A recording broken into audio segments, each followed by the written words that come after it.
Bem, galera, então na semana passada,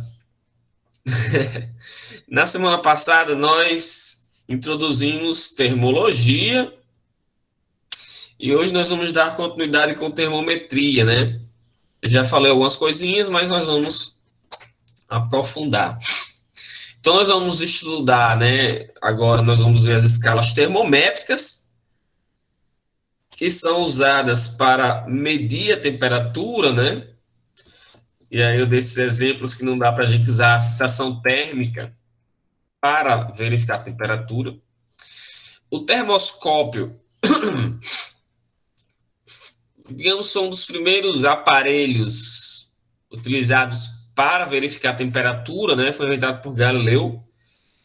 Vocês vão ver a imagem dele. Ele não é um termômetro porque não existe uma escala termométrica, tá? Ele só diz se o corpo está mais quente ou mais frio do que outro, que é isso daqui. Como é que funciona esse termoscópio? Aqui dentro tem um líquido. Aqui dentro tem um líquido. Essa área que está aberta, tá certo? Para pressão atmosférica. E aqui eu tenho um gás.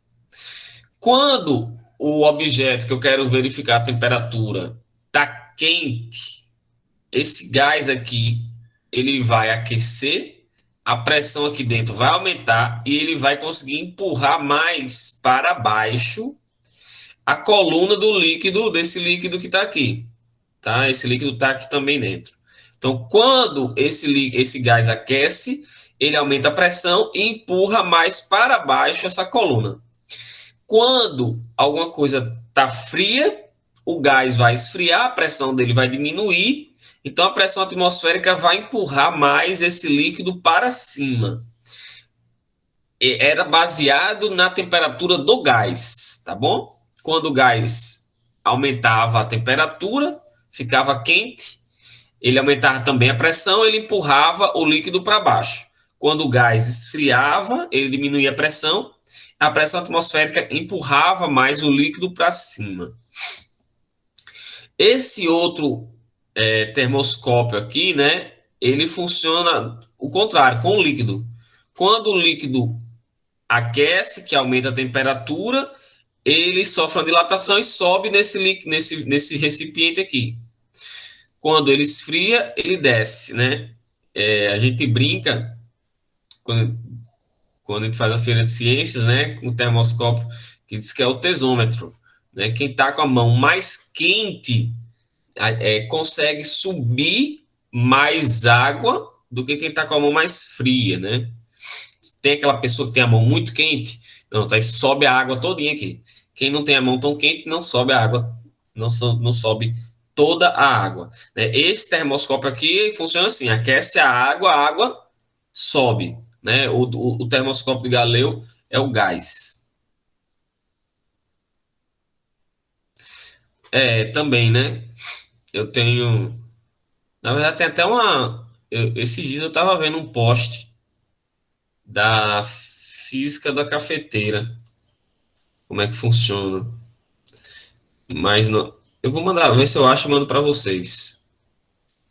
Mas eu tenho a água sofre dilatação, pega o pó do café na parte de cima, né?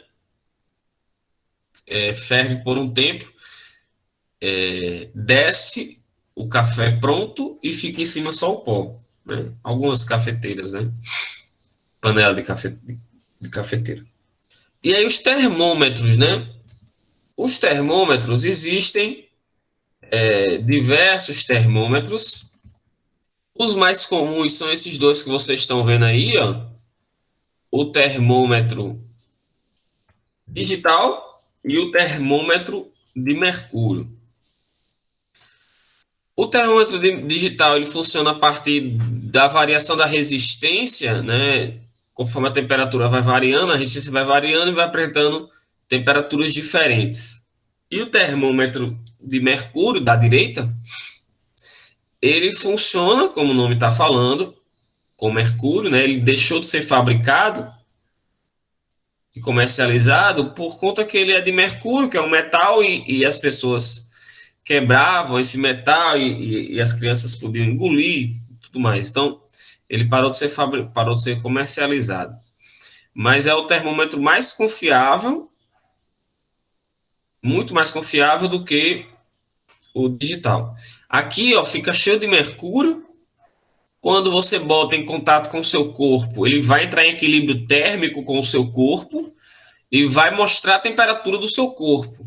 E aí, na hora que você colocou lá no sovaco, tá com 37 graus, ele vai subir o mercúrio, vai sofrer uma dilatação, ele vai se dilatando, dilatando, dilatando, até parar na mesma temperatura que está o seu corpo, 37 graus. Aqui existe um estrangulamento na saída do mercúrio para impedir que o mercúrio volte com facilidade, né? Por isso que você tem que dar uma chacoalhada para você usar ele de novo, para ele retornar para a temperatura mais baixa, né? E você verificar o equilíbrio térmico novamente. Porque senão, se não tivesse isso aqui, na hora que você tirasse do braço, ele já voltaria, já começaria a descer, e você não conseguiria verificar a temperatura a tempo, né? Então, existe um estrangulamento. Falar da chuva, começou a chover agora. Então, a galera, quando ele é um metal, né? Então, quando ele quebra, ele não espalha como a água, ele se divide em pequenas bolinhas. Então, essas pequenas bolinhas, a galera ficava brincando, brincando, brincando e acabava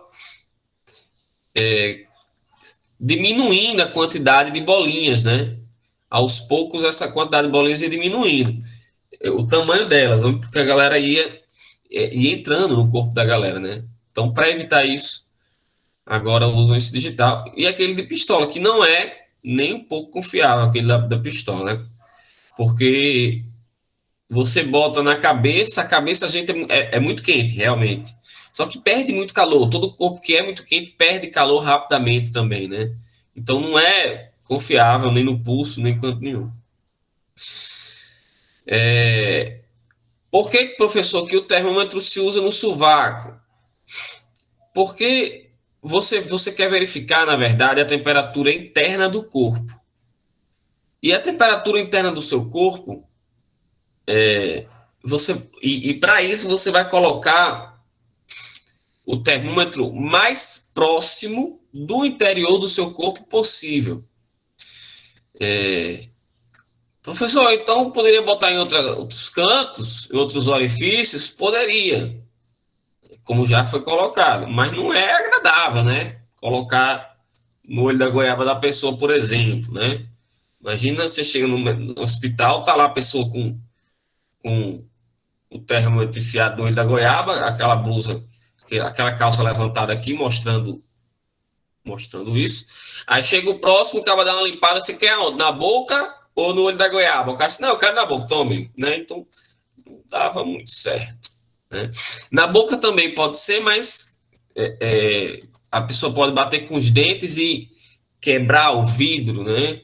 E aí seria complicado. Então, para evitar isso, ficou no sovaco mesmo, tá? Que é a região mais próxima e é uma região tranquila, né? Não vai causar constrangimento para ninguém.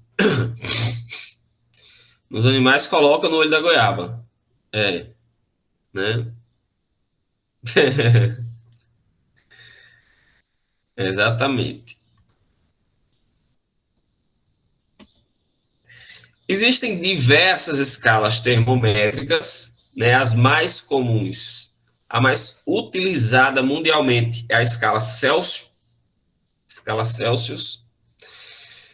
A escala utilizada nos Estados Unidos, por exemplo, é a escala de Fahrenheit, e a escala utilizada no meio científico é chamada de escala Kelvin.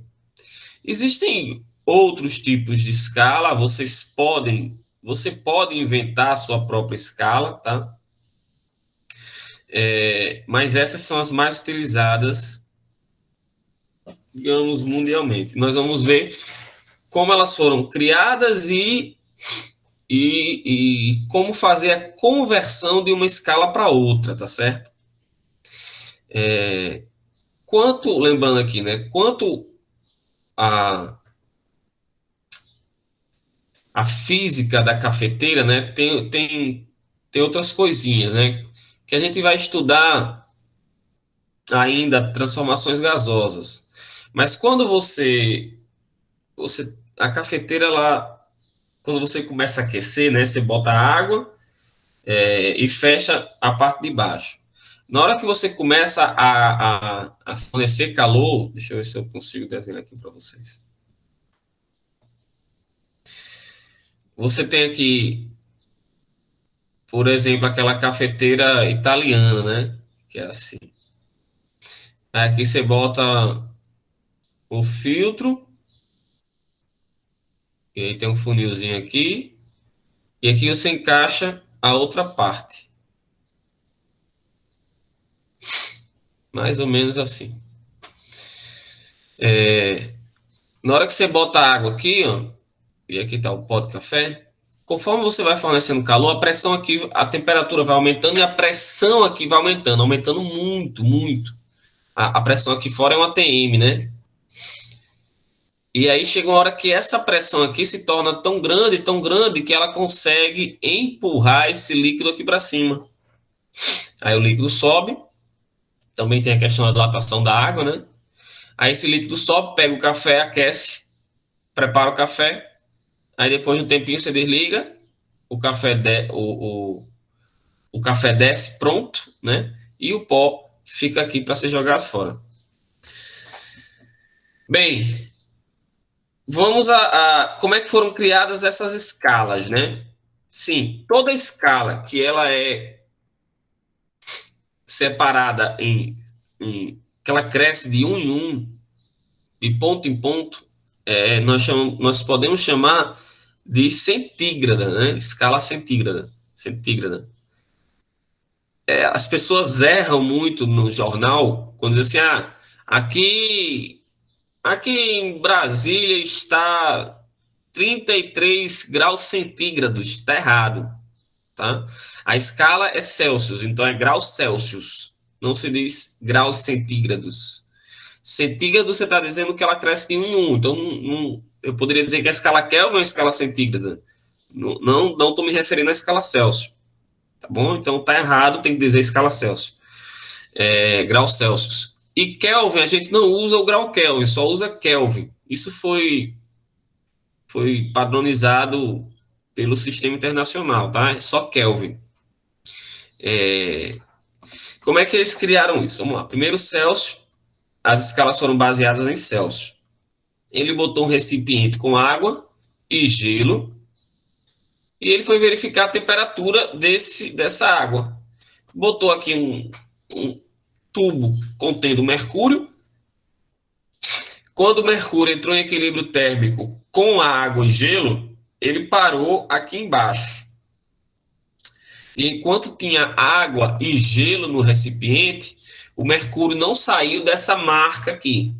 Então, ele disse que aquele ponto era o ponto onde o gelo sofria fusão.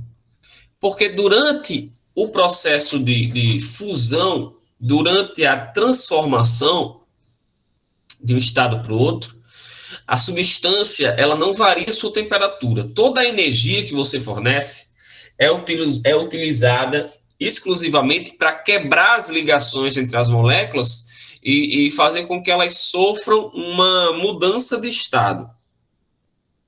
Certo? E aí ele chamou isso de ponto de fusão.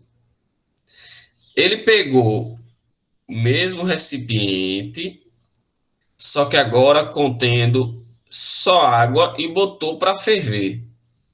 Bota para ferver o cadeirão de Celsius. E aí, ó, o mercúrio foi sofrendo dilatação. Enquanto a água estava fervendo, borbulhando lá, o mercúrio não saía dessa marca. Então ele disse que aquele ponto era o ponto onde a água estava sofrendo ebulição. O ponto de ebulição. Inclusive, eu já li que talvez ele teria, até no início, colocado valores contrários, dizendo que a água sofria ebulição a 0 grau e fusão a 100. Só que ele, não, está errado, né? Como é que eu vou dizer que a temperatura maior tem o menor valor, né? Então, vamos trocar isso. Então, ele disse que o ponto de fusão ocorreria na temperatura de 0 graus Celsius e que o ponto de ebulição ocorreria na temperatura de 100 graus Celsius. E aí ele estabeleceu a escala Celsius, né? Escala termométrica graus Celsius. Cresce de 1 em 1, de 0 a 100 graus, eu tenho ponto de fusão e ponto de ebulição. Tem abaixo de 0 e tem acima de 100 também. Mas esse é o ponto como referência, são esses pontos aí. Tudo bem? Aí vamos para Fahrenheit. Fahrenheit, ele pegou o mesmo experimento de Celsius, só que ele pegou água, gelo e meteu sal. Por que, professor? Porque ele não tinha o que fazer. É uma escala totalmente sem lógica. Não tem lógica nenhuma o cara usar a escala Fahrenheit. Só americano, abestalhado, que usa esse negócio aí, mas tudo bem. E aí ele verificou a temperatura. E marcou o 0 da escala dele. O 0 da escala, que ele chamou de escala Fahrenheit. Pronto. 0 da escala Fahrenheit. Quando ele fez o mesmo experimento contendo só água e gelo, ele já tinha marcado a escala dele lá, né? Altamente nada a ver. Aí ele pegou e botou agora só água e gelo. Quando ele fez só água e gelo, na escala dele, bateu, já que o outro tinha dado 0 com o sal, sem o sal, marcou 32 graus Fahrenheit. E aí ele fez o experimento para a água fervendo. E para a água fervendo, né, o ponto de ebulição para a água marcou 212 graus Fahrenheit. Então, para a escala Fahrenheit, a temperatura de fusão da água ficou 32 e a temperatura de ebulição 212. Certo? Professor, para quê? Para nada. Serve para nada. É uma besteira, né? É um cocô de vaca essa escala. Os físicos nem gostam dela, mas os Estados Unidos que acham que querem impor as coisas, né? Mas é uma bosta. A escala Kelvin, como é que foi feita? Baseado na escala Celsius, Kelvin, ele analisou o seguinte. Se eu pegar um gráfico, agora tem sentido, tá? Se eu pegar um gráfico,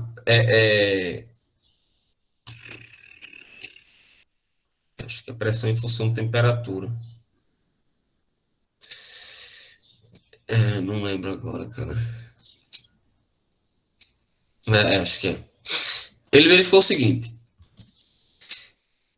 A temperatura de uma substância, a pressão que um líquido faz, por exemplo,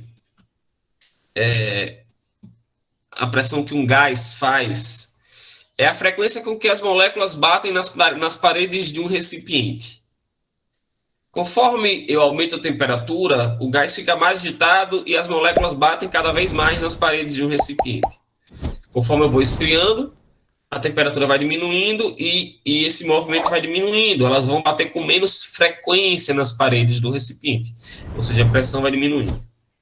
Então, conforme eu aumento a temperatura, a pressão aumenta.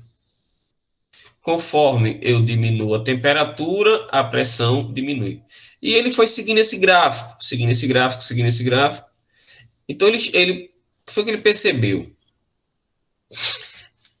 Isso é energia, né? Se eu tiro energia, as moléculas se acalmam. Se eu forneço energia, elas se agitam. Então, se eu tirar energia, elas vão se acalmar. Se eu tirar energia, A temperatura vai diminuindo,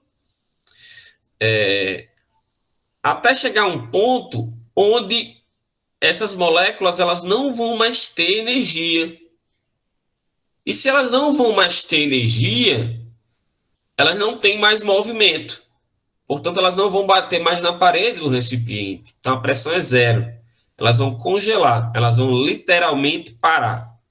Então, nesse momento, onde essas moléculas não tiverem mais movimento, onde eu já tirei toda a energia possível que essas moléculas podem ter, esse ponto ele chamou de zero absoluto. Seria o ponto onde as moléculas não conseguem mais, não têm mais energia e, portanto, estariam completamente paradas. E ele chamou esse ponto de zero absoluto. E aí ele passou a chamar esse ponto de zero Kelvin, que é o zero absoluto. A escala Kelvin ela não admite temperaturas abaixo de zero. O zero é a temperatura absoluta, né? O zero absoluto. É a menor temperatura possível que eu poderia alcançar. Menor temperatura, não tem como eu baixar mais do que isso, porque não tem como eu tirar mais energia, porque eu já teria tirado toda a energia possível. Até hoje, nada está nessa temperatura. Que eu teria uma morte térmica do corpo, né? Mas existem temperaturas próximas à temperatura do zero absoluto. E aí, a escala Kelvin foi baseada nisso, né? Quando ele verificou quanto vale isso na escala Celsius, ele verificou que isso vale menos 273 graus Celsius. Então, pronto, a escala Kelvin foi baseada na escala Celsius, literalmente, só que com essa diferença de 273 graus. Perguntas?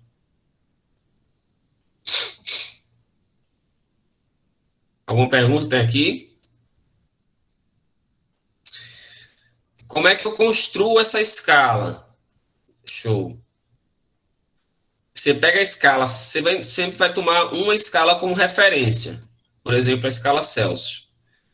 Então, o ponto de ebulição é 100 graus, o ponto de fusão é zero. E aqui eu vou botar uma temperatura C qualquer. Aí você pega aqui a escala Fahrenheit.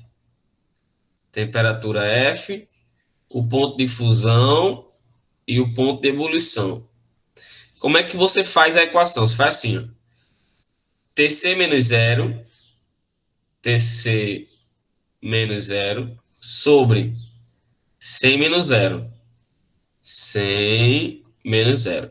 Igual TF menos 32, TF menos 32, sobre 212 menos 32. Isso aqui vai ficar assim, ó. TC sobre 0, sobre 100, igual TF menos 32 sobre 180. Você pode simplificar os dois por 20. Se você dividir os dois por 20, aqui embaixo, isso aqui vai ficar 5 e esse aqui vai ficar 9. Então, a equação fica assim, ó. TC sobre 5 igual a TF menos 32 sobre 9.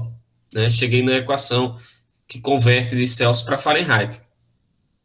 Se eu quiser converter de Celsius para Kelvin, é só diminuir 273, né? Que é essa diferença aqui, ó.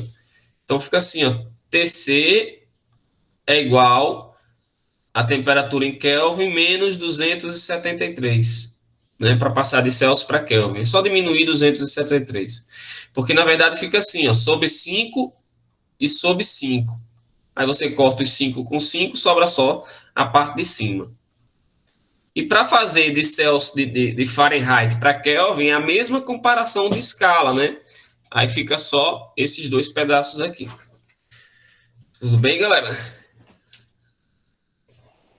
Se vocês perceberem, a escala Celsius, ela cresce 100 graus, né, entre o ponto de fusão e ebulição. A escala Kelvin também cresce 100 graus entre o ponto de fusão e ebulição, porém, a escala Fahrenheit, ela cresce 180 graus. A diferença entre esses dois pontos aqui, ó, é de 180 graus. Então, a variação de temperatura, se eu disser assim, em Natal, ontem, a mínima foi de 25 graus e a máxima foi de 31. Qual foi a variação da temperatura aqui em Natal? Se eu tenho uma mínima de 25 e a máxima de 31, a variação de temperatura durante o dia, variação de temperatura foi de 6 graus Celsius. Se eu estivesse utilizando uma escala Kelvin, quanto que teria sido essa variação de temperatura? Também teria sido, se eu tivesse... Eita. Se eu estivesse utilizando uma escala Kelvin, com certeza essa variação também teria sido de 6 Kelvin. Mas se eu estiver usando uma escala Fahrenheit, a Fahrenheit ela não cresce de 1 em 1. Se você perceber, ela cresce de 1,8 em 1,8. Então, para saber quanto isso estaria aumentando na escala Fahrenheit, né? Se eu não quiser converter cada um para Fahrenheit e depois diminuir, eu sei que ela cresce de 1,8 em 1,8. Então, 6 vezes 1,8 tem 10,8. Isso é o que teria crescido, variado com a escala Fahrenheit. Então, para eu saber a variação, né, ó, a temperatura em Celsius varia do mesmo jeito que em Kelvin, de 1 em 1. Só que a temperatura em Celsius cresce diferente da de Fahrenheit. Então, você precisa usar essa equaçãozinha aqui. Ou, se não quiser fazer a continha assim, é só você dizer assim, ó, a temperatura em Fahrenheit varia 1,8 vezes mais do que a temperatura em Celsius. Você pode fazer só assim a continha, tá?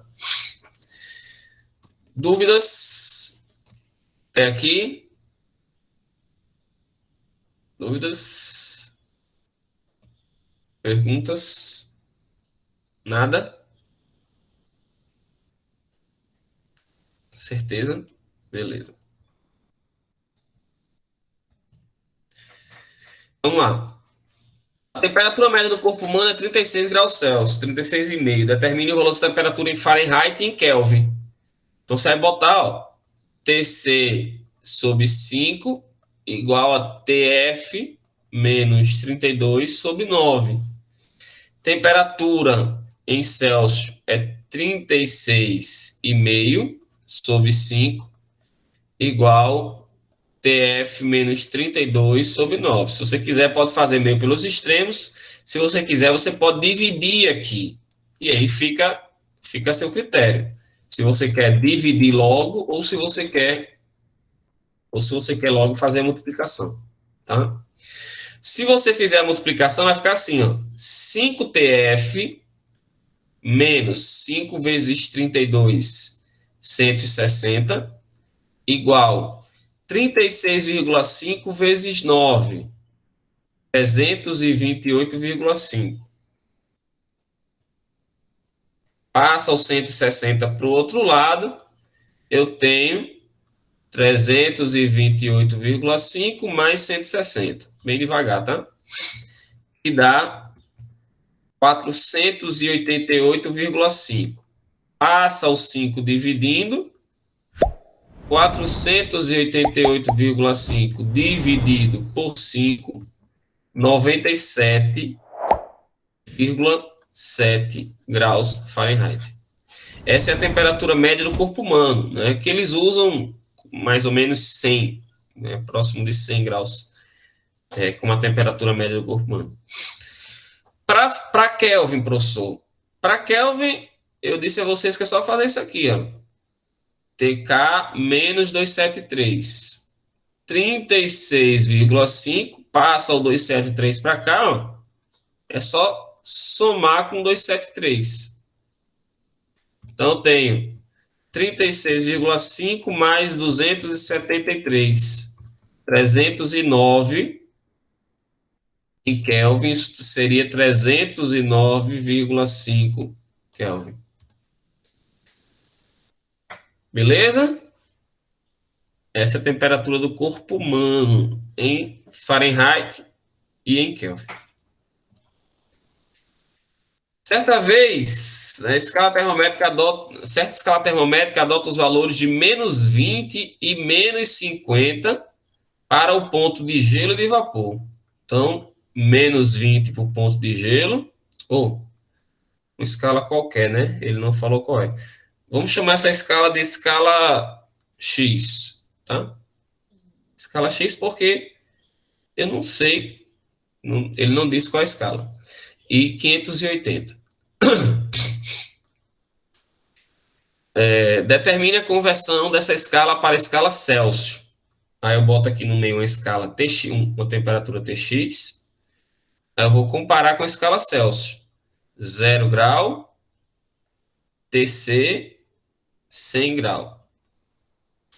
TX menos 20 sobre 580 menos 20 igual TC menos 0 sobre 100 menos 0. Tranquilo até aqui, galera? Alguma pergunta? Posso continuar? Professor, esse TC, TX é tipo o meio da escala, é? Como seria isso?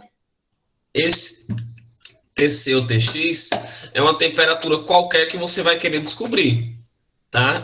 É a temperatura que você vai jogar ali para fazer a conversão, tá bom? É uma temperatura qualquer.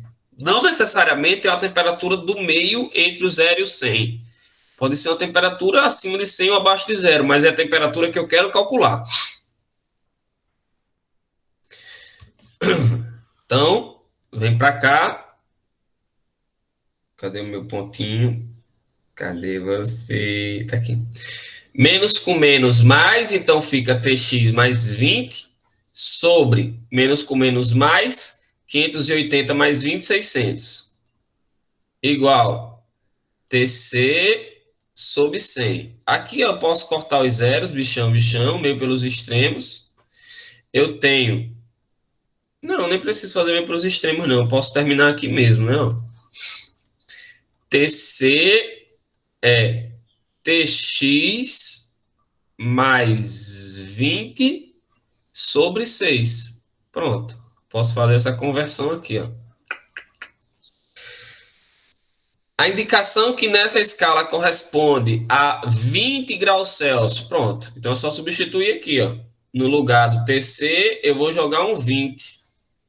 20 é igual a TX mais 20 sobre 6. Meio pelos extremos, eu tenho TX mais 20 igual a 120. Passo o 20 para lá diminuindo. Então, vai ficar TX igual a 100 graus X. 20 graus Celsius correspondem a 100 graus X. Top? Cool, né? Dois termômetros graduados na escala Celsius e outro em Fahrenheit fornecem a mesma temperatura, a mesma leitura para a temperatura de um gás. Determine o valor dessa temperatura. Existe uma única temperatura onde um termômetro vai medir o mesmo valor em Celsius e em Fahrenheit. Não existe nenhuma temperatura em que Celsius e Kelvin apresentem o mesmo valor, já que eles crescem de 1 em 1 e estão separados por 273 graus. Então, eles não batem, mas Celsius e Fahrenheit batem. Então, eu vou descobrir qual é a temperatura em que o valor em Celsius é igual ao valor em Fahrenheit. Eu pego a equação, ó, E onde tiver Celsius, eu boto Fahrenheit, ou onde tiver Fahrenheit, eu boto Celsius. Você que sabe. Como eu gosto mais de Celsius, não gosto de Fahrenheit, eu vou tirar o Fahrenheit e vou botar Celsius. Aí eu faço o meu pelos extremos. Bichão, bichão. Ó, 9TC é igual 5TC e 5 vezes 32, chuveirinho, né? 160. Eu vou passar o 5 para lá, que está positivo, ele vem para cá negativo. Vem, neném, neném, vem, neném. 9 menos 5, 4, igual a menos 160. Passa o 4 dividindo, então tenho menos 160 dividido por 4, que dá menos 40. Então, pronto. Menos 40 é a única temperatura que tem o mesmo valor em Celsius e em Fahrenheit. Menos 40 Celsius e menos 40 graus Celsius, graus Fahrenheit. Certo, galera?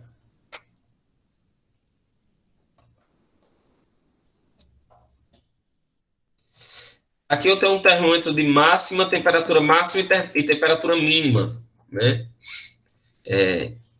Eu tenho um mercúrio aqui dentro, tem mercúrio. Aqui eu tenho uma hastezinha de metal que fica presa, digamos assim, no bulbo, né, no meio do caminho. Aqui eu tenho um recipiente cheio de álcool e aqui eu tenho um recipiente com pouco álcool. Aqui com muito álcool, aqui com pouco álcool. Quando a temperatura sobe, esse álcool vai aquecer e vai se dilatar muito mais do que esse. Então, esse álcool aqui, ele vai empurrar esse mercúrio para baixo. E aí esse mercúrio vai subir e vai empurrando esse metalzinho aqui, ó, até entrar em equilíbrio com a temperatura externa, né, ambiente. Quando o mercúrio entrar em equilíbrio com a temperatura ambiente, aí esse metalzinho fica parado, né? Registrando qual foi a temperatura mais alta do dia. Quando a temperatura mínima, né? Esse mercúrio aqui, esse álcool que ele vai se contrair, né? Devido o resfriamento, a diminuição da temperatura, ele vai contrair. Na hora que ele contrair, esse mercúrio aqui, ó, ele vai descendo, ele vai sendo empurrado para o outro lado. E aí esse lado vai subir até empurrar esse metalzinho aqui, ó. Então ele vai registrar qual foi a menor temperatura para o dia naquele momento. Então aqui eu tenho a menor temperatura de 10 graus e a máxima temperatura de 30 graus. Isso assim eu uso para verificar também a umidade do ar, né? Eu boto uma lãzinha com água na ponta do mercúrio e eu posso também verificar do termômetro, dá para a gente usar para verificar a umidade do ar. Porque quando o tempo está muito úmido, a água ela não evapora com tanta rapidez. Se você colocar uma roupa no varal aqui em Natal e uma roupa no varal para secar em Brasília, por exemplo, que é seco o tempo, a umidade aqui, teve um dia que a umidade aqui em Natal chegou a 80 graus e em Brasília estava 80%, eu tenho 80% de água no ar, e em Brasília estava 10%. Então, como lá tem pouca água no ar, na hora que eu estender a roupa, essa água que está na roupa, ela consegue sair da roupa com muita facilidade. Como aqui o ambiente já tem muita água no ar, né, para essa água sair da roupa é muito mais difícil. Então, ela demora muito mais para secar. E aí eu boto uma lãzinha com água, se o ambiente está seco, essa água vai vai evaporar mais rapidamente, levando o calor junto, né? E se está muito úmido, ela vai demorar mais para secar. Tranquilo, galera? Olha aqui, né? Agora a previsão do tempo para amanhã. Temperatura máxima estará entre 10 abaixo de zero e 50 acima. Com certeza, esse cara não é nunca, né? Com certeza a temperatura máxima estará entre menos 10 e 50, né? Tá com a bexiga. A forma como alguns jornalistas se pronunciam às vezes é bizarro, né? Tinha um programa aqui que era Diga Aí, que era com aquele apresentador que faz o RNTV, aquele Ranieri, né? E aí, a doidinha que apresentava, era muito ridículo os dois apresentando. Era vergonhoso. Aí tinha uma menina que andava de skate, aí a doidinha foi entrevistar ela. Estamos aqui com fulana. Inclusive, entrevistou ela, inclusive, né, nesse viaduto que tem do lado do IF, da Zona Norte. Estamos aqui com fulana, com Jéssica. Estamos aqui com Jéssica, que anda de skate, sei o que, sei o que. E aí, Jéssica, como é o seu nome? Aí a menina disse, Jéssica. Aí, não, quero dizer assim, seu nome completo. Oxi, nome completo? É o Fresco, rapaz, deu. Como é que isso foi pro ar, velho? Um negócio ridículo, aqueles dois entrevistando. Era uma palhaçada, véio, uma vergonha. Então, aqui, ó. Um certo dia, em Salvador, a temperatura máxima foi de 40 graus Celsius e a mínima de 25. Qual foi a variação de temperatura, né? Veja bem, a temperatura, ela variou 15 graus, né? 15 graus Celsius. Mas vejam bem, ela pode ter variado mais 15 graus, ou ela pode ter variado menos 15 graus, né? Porque eu não sei se a menor temperatura foi durante o dia ou se a menor temperatura foi durante a noite. No final do dia ou no início do dia. Então, ela pode ter variado mais 15 graus, como ela pode ter variado menos 15 graus, né? Mas a variação, de qualquer forma, foi 15 graus. Quanto vale essa variação em Fahrenheit e em Kelvin? Em Kelvin varia do mesmo jeito, né? 15 graus. E em Fahrenheit, aí eu disse a vocês que Fahrenheit é só multiplicar por 1,8. Então, eu tenho 15 multiplicado por 1,8, eu tenho que variou 27 graus.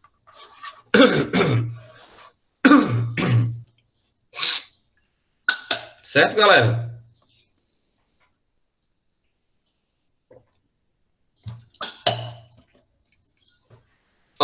Olha aqui. A figura reproduz uma gravura do termoscópio de Galileu. Pode concluir que a temperatura ambiente, se a temperatura ambiente subir, a altura da coluna do líquido colorido vai. Se a temperatura do ambiente subir, essa altura aqui, esse líquido sobe ou esse líquido desce? Expliquei. Se a temperatura do ambiente subir, esse líquido vai subir ou esse líquido vai descer? Sobe.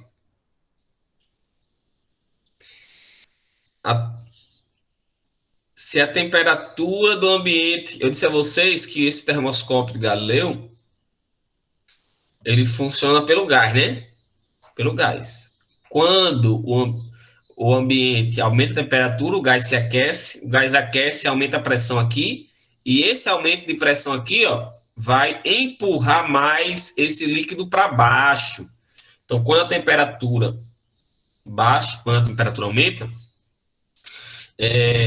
essa coluna, a coluna do líquido vai diminuir, tá bom? A coluna do líquido vai diminuir.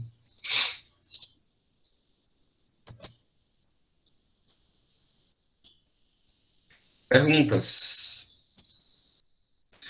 Então, vamos dar continuidade ao conteúdo, tá?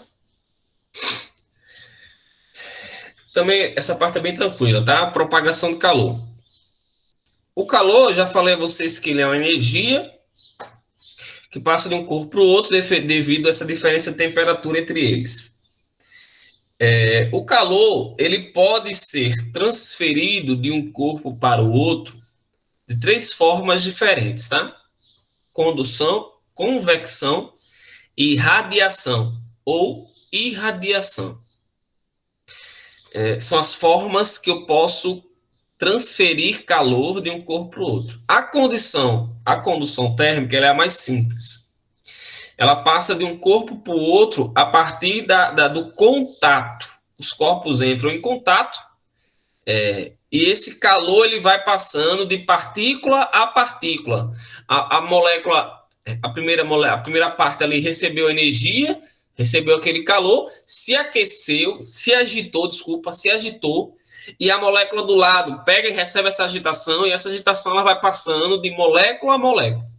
Quando você vai fazer a comida e deixa a colher lá na panela, a colher ela vai aquecer por contato, por condução. Aquela parte que está em contato vai ser aquecida e, aos poucos, aquele calor vai sendo passado para o resto da colher, até que a colher esteja completamente quente. A parte mais externa demora mais para aquecer, né? Porque está mais longe e é a que fica com menor temperatura, né? Não vai haver transporte de massa, né? As partículas elas não se movem, é apenas a energia que é passada de partícula a partícula. Condução. E aí, da condução, nós temos a condutividade térmica. O que é a condutividade? Existe equação para isso, mas eu não gosto de trabalhar. O que é a condutividade térmica? É a facilidade de um corpo em trocar calor. Se você tem na sua casa uma mesa de mármore, você sabe que quando você acorda e vai tomar café e bota os braços na mesa de mármore, a mesa está gelada.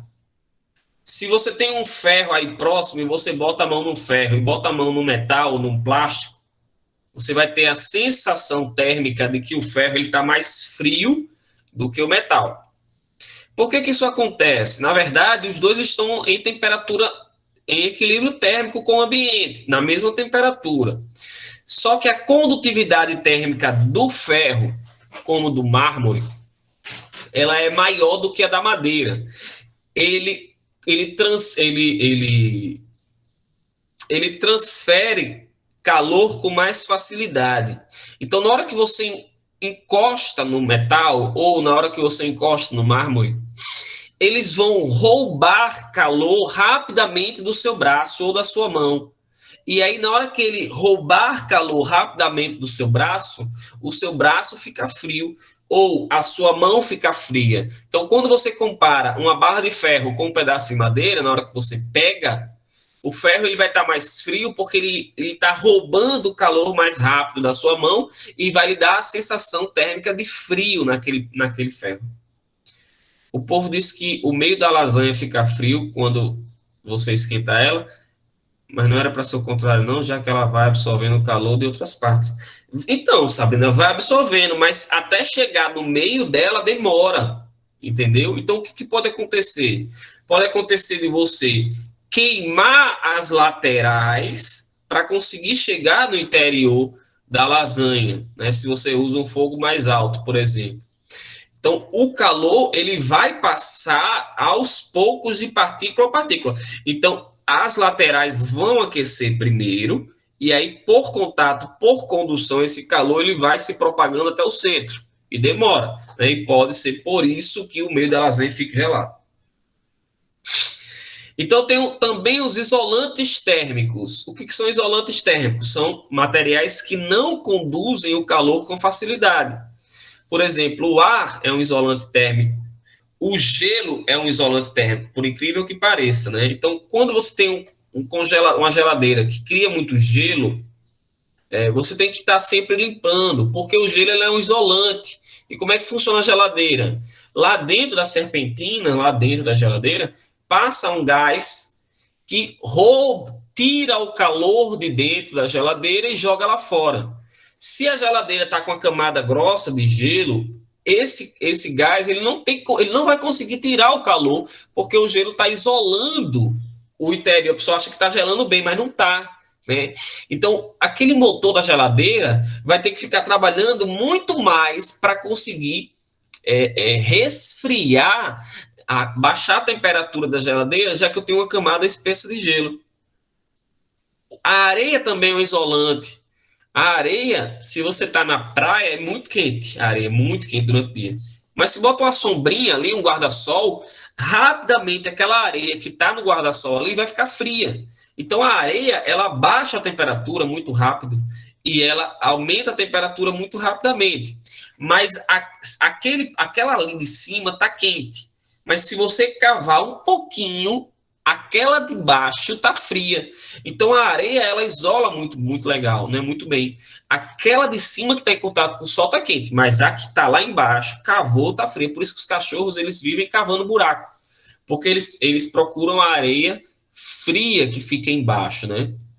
Mesmo o buraco feito, quando esquentar a areia de cima, ele vai cavar mais um pouquinho para poder deitar na areia de baixo que está geladinha, porque a areia ela é um bom isolante.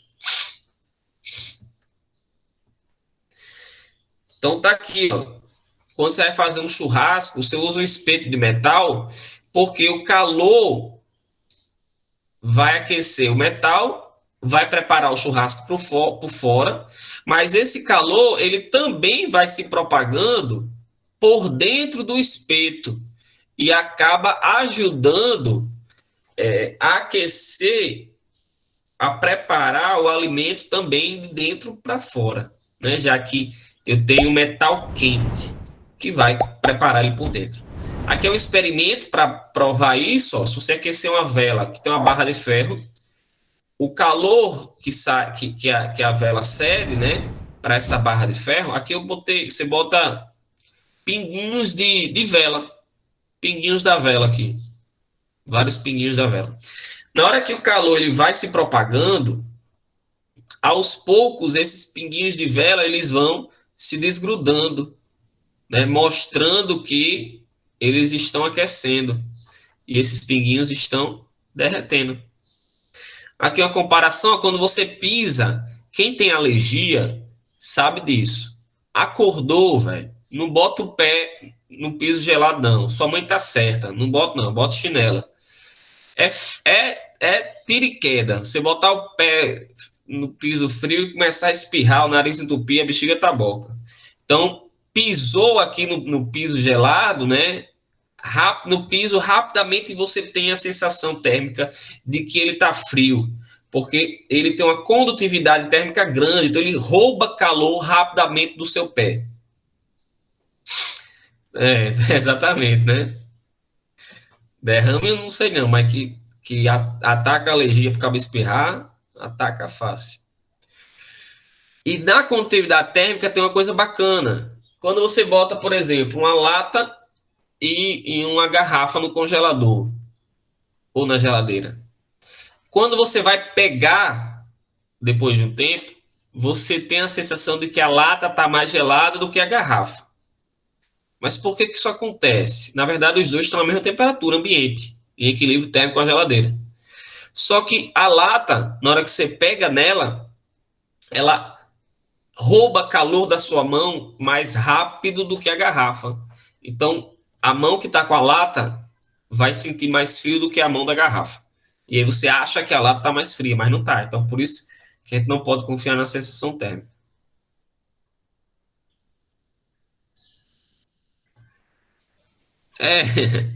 Pois é, né? Essas coisas você tem que respeitar, porque é um choque térmico, né? Você está com o corpo quente e você não pode ir para a chuva que está frio, né? De fato, não é uma coisa agradável para o seu corpo, né? Mas tem coisa que, lógico, você não vai ter uma trombose, né? Mas tem coisa que a galera exagerou ao longo dos anos, né? Como chupar manga e tomar leite, né?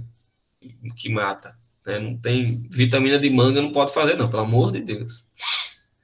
Mas fazem, entende, Andressa? Faz sentido, só que não necessariamente você vai ter essa consequência. Mas são coisas que a gente deve evitar, de fato. Certo, galera? Condução. Um exemplo que o gelo é um isolante é que os iglus dos esquimosos, eles fazem casas no gelo, de gelo, né? Porque eu faço uma casinha de gelo, o gelo é um bom isolante, eu forro a casinha dentro com pele de animal, deixo ela agradável, confortável, e a temperatura lá dentro vai estar mais alta do que a temperatura lá fora, né? Porque o calor do nosso corpo vai aquecendo o ambiente, né? O ar do ambiente, e acaba se tornando mais agradável ficar dentro de uma casa de gelo do que lá fora. Outra forma de propagação de calor é a convecção. A convecção, ela ocorre nos fluidos, nos líquidos e nos gases. Tem uma música para cantar, mas não vai dar tempo da gente cantar, não. Música. Ocorre nos líquidos e nos gases, devido a uma diferença de densidade. Por exemplo, você coloca um ar-condicionado, ele deve ser colocado na parte de cima de uma sala. É engraçado isso, porque na UFRN, as salas da coordenação de física, as salas dos professores, todas são com ar-condicionado na parte de baixo, porque o arquiteto achou que ficaria mais bonito. E os professores são tudo puto com isso. Então, aqui, ó, o ar-condicionado, ele esfria o ar de cima. Esse ar de cima, frio, ele tem uma maior densidade, então ele cai. O ar que está aqui embaixo, ele está sendo aquecido pelo nosso corpo. Esse ar quente, ele tem uma densidade menor, ele é mais leve, né? Então ele sobe. Isso chama-se corrente de convecção. Então há uma troca de ar frio por ar quente. Aí o ar quente sobe, ele é resfriado, desce.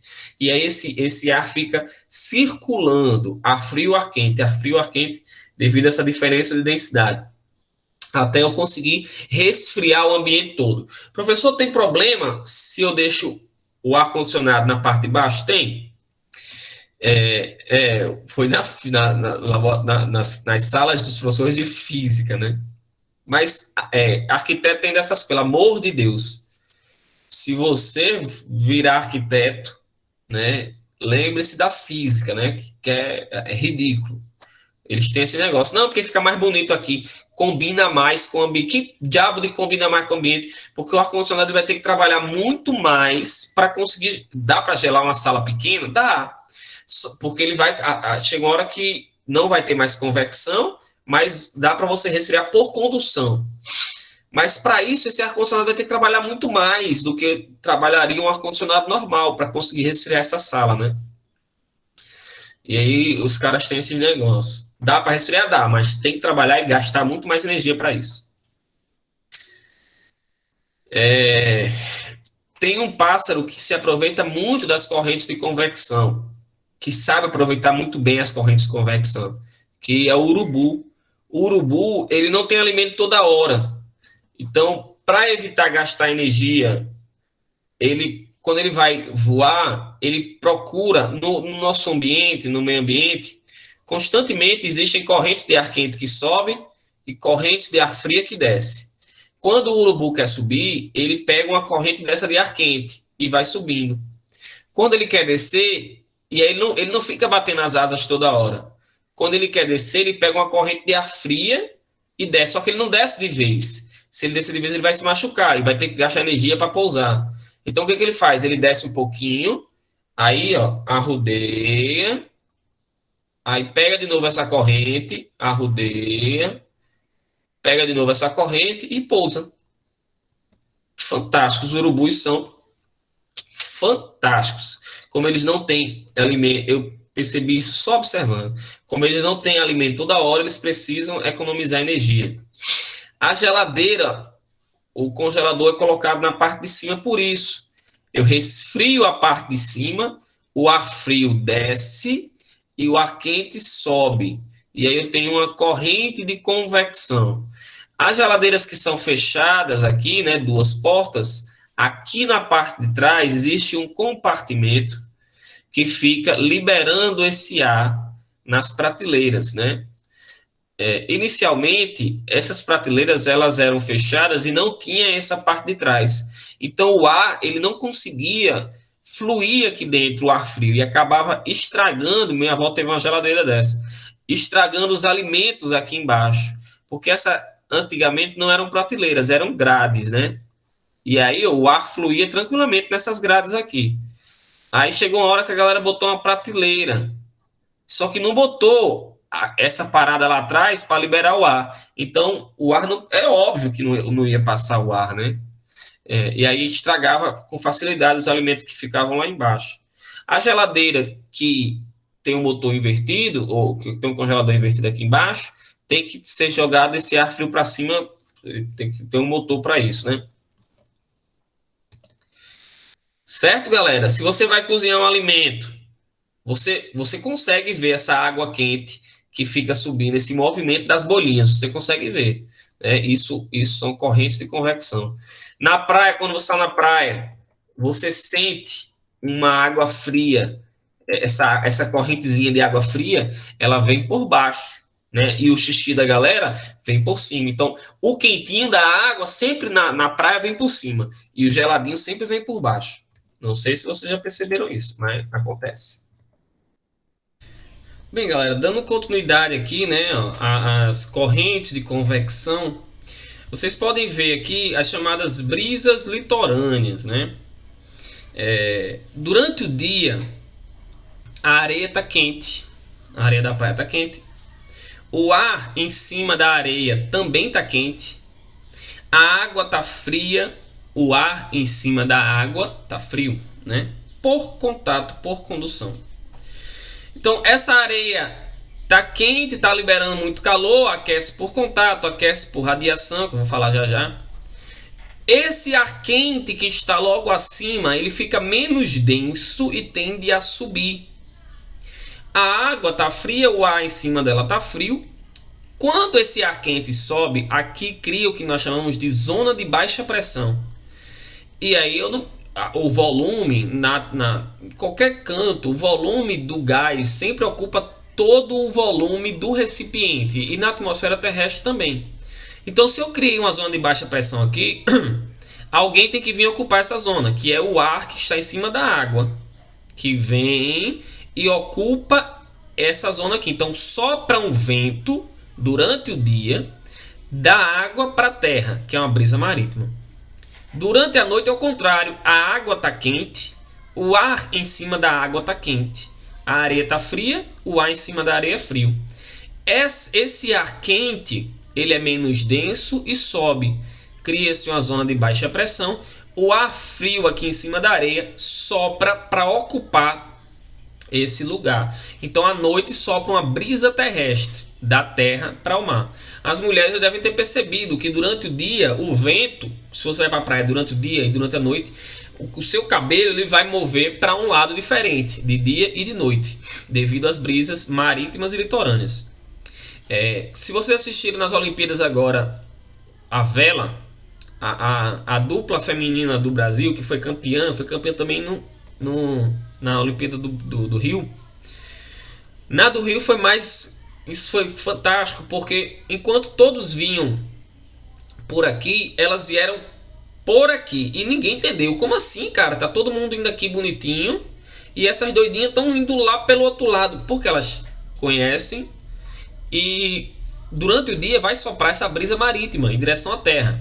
Então elas foram em direção ao local que elas sabiam que soprava essa brisa marítima. E aí elas se distanciaram bastante do grupo. Quando chegou lá na frente, elas pegaram um vento tão forte que fez com que elas passassem e chegassem primeiro. Fantástico. E nessa Olimpíada agora deu para ver isso também. Ora elas se afastavam, só que não ventou tanto quanto no Rio. Né? Mas você via que elas pegavam, elas procuravam sempre pegar essas brisas marítimas mais fortes. Né? Mas no Rio foi algo fantástico. Se vocês puderem, pesquisam no YouTube aí. Tem hora que elas se afastam muito e de repente elas vêm em grande velocidade. e conseguem passar em primeiro lugar. Então isso é uma brisa litorânea, né? Uma brisa marítima, tá certo? Então durante o dia sopra da terra para o mar, durante a noite do mar para a terra. A terceira forma de propagação de calor nós chamamos de radiação. O que é a radiação? Radiação ou irradiação, né? O Sol, a radiação, a faixa de frequência de radiação visível são só as cores, né, que nós vemos do vermelho ao violeta. Abaixo das cores, abaixo do vermelho, nós temos o infravermelho. Acima do violeta nós temos o ultravioleta. Essas frequências nós não vemos. Micro-onda, onda de rádio, TV, infravermelho, ultravioleta, raio gama, raio beta, raio X, raio alfa. Nós não vemos, nós só vemos a frequência do visível. Mas tudo isso, que são as cores, mas tudo isso são formas diferentes de radiação. São diferentes ondas eletromagnéticas que se enquadram em radiações. Então o Sol está constantemente emitindo radiação, emitindo ondas eletromagnéticas. E essas ondas, a luz, ela propaga calor. A luz, se você for para a praia, né, como as mulheres gostam de ficar besuntada de óleo, aí fica meia hora de um lado, meia hora do outro, fritando no sol. Como é que você consegue se queimar, né, exposto ao sol? Porque a luz que vem do sol, essa onda eletromagnética, essa radiação, ela carrega energia, ela carrega calor, ela transporta calor. O calor, ele vem, essa energia vem viajando junto com a onda. Isso vocês vão ver o próximo ano em pacotinhos chamados fótons, os fótons de energia. Então, essa energia ela vem sendo propagada pela onda, bate no seu corpo absorve esse calor, né? E aí você absorve tanta energia que você pode se queimar, né? Pode ter queimaduras. E se você não tem queimaduras, você mata aquelas células do seu corpo e daqui a alguns dias você está despelando. O que é isso? São as células mortas que você está arrancando pelo excesso de luz, de calor que você recebeu. Então essa radiação, essas ondas eletromagnéticas, elas transportam radiação. Essa forma de propagar energia nós chamamos de radiação ou irradiação, e ela pode se propagar no vácuo, como a luz do Sol que vem de lá para cá, viajando no vácuo. E aí nós temos o exemplo, o efeito estufa, né?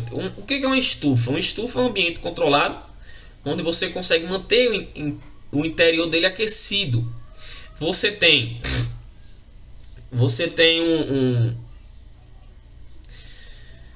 um telhado de vidro ou de plástico.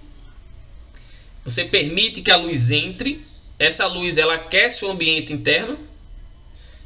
O calor vai fazer com que a temperatura do ar lá dentro aumente. Ele está todo fechado, então quanto mais calor entra, mais a temperatura aumenta.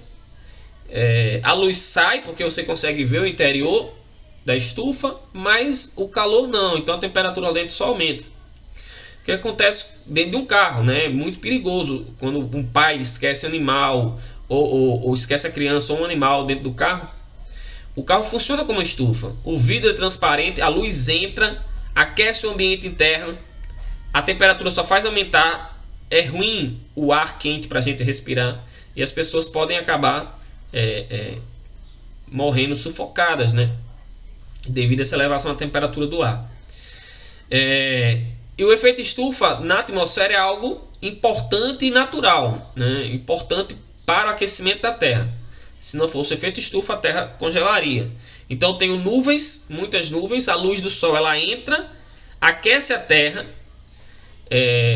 A Terra ela é aquecida, ela absorve calor. As nuvens impedem, refletem de volta parte dessa luz que ela vai bater na Terra, vai ser refletida, e as nuvens refletem de volta para a Terra parte dela, parte sai, mantendo mais ainda aquecido a Terra. Então o efeito estufa é isso, como uma estufa de você manter aquilo ali aquecido. Só que acontece, por exemplo, dias nublados, está nublado, não está fazendo aquele sol muito forte, mas está muito quente, porque está como uma estufa. As nuvens estão prendendo ali, impedindo a convecção, né, impedindo que o ar frio desça, o ar quente suba, Então fica cada vez mais quente, fica aquele mormaço, aquele abafado, aquela quentura toda, né? É um efeito estufa. Aqui nós temos uma garrafa térmica que funciona evitando as 3 formas de propagação de calor, né? Eu tenho a parte de plástico de fora e eu tenho a parte de vidro de dentro. A parte de vidro de dentro ela é espelhada dentro e fora.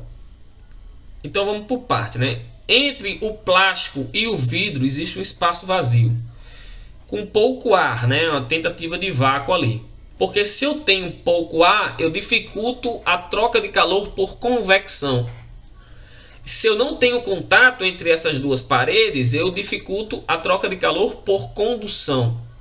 E a parte espelhada, por dentro, se eu boto um líquido quente, o calor irradiado por esse líquido, pela radiação do infravermelho, por exemplo, ele vai bater nas paredes espelhadas e vai voltar para o próprio líquido, ajudando a manter ele aquecido. Eu não perco esse calor, né? Esse calor não vai sair, ele vai ficar batendo e refletindo ali. Se eu uso a garrafa para um líquido frio, as paredes de fora, que também são espelhadas, impedem que a radiação entre, né? Mantendo o líquido dentro frio. Então uma garrafa térmica ela dificulta a perda de calor pelas 3 formas de propagação. Eu também tenho um esquema de aquecer água. Eu já mostrei para vocês quando a gente falou de energia solar, tá? Através da energia do sol, né? da radiação. Eu posso fazer com garrafas, boto uma caixa de madeira, que a madeira é um isolante. Eu boto um fundo, papel alumínio, boto garrafas PETs pintadas de preto, né, organizando como se fossem recipientes para água. Não consigo desenhar agora. E aí eu boto uma tampa de vidro e ligo isso à caixa d'água. A água vai entrar ali, vai preencher as garrafas PETs, vai ficar tudo cheio de água. Os canos são pintados de preto porque o preto ele absorve melhor a energia, né? Então o calor vai ser melhor absorvido pelo preto para aquecer mais a água. As garrafas PET são pintadas de preto também para absorver esse calor.